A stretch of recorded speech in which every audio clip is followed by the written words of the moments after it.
Notre pays a été représenté à cette TICAD 8 par une importante délégation conduite par le Premier ministre, son Excellence Abdelkader Kamil Mohamed. Pour ce qui me concerne, la partie africaine s'est préparée à Addis Abeba à cette TICAD 8 à travers son sous-comité plénier sur la coopération multilatérale, composé de l'ensemble des représentants permanents des États membres de l'Union africaine, et a retenu, en coordination bien sûr avec le partenaire japonais, 3 thèmes, à savoir la paix et la stabilité, la société et l'économie. Pour ce qui est de la paix et de la stabilité, comme vous le savez, sans paix il ne peut y avoir de développement. Donc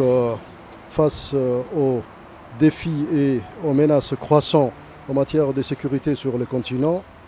tels que les conflits, le terrorisme et l'extrémisme violent, le Japon, dans le cadre de la mise en œuvre de l'agenda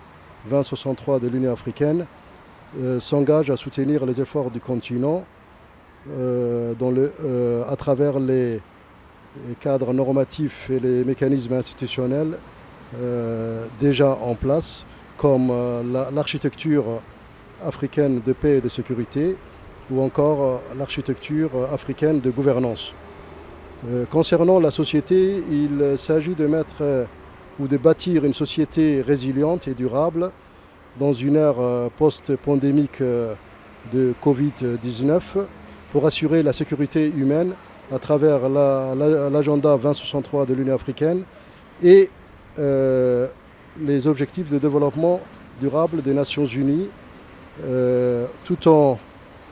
ayant à l'esprit la croissance démographique de l'Afrique et en mettant l'accent dans les secteurs, entre autres,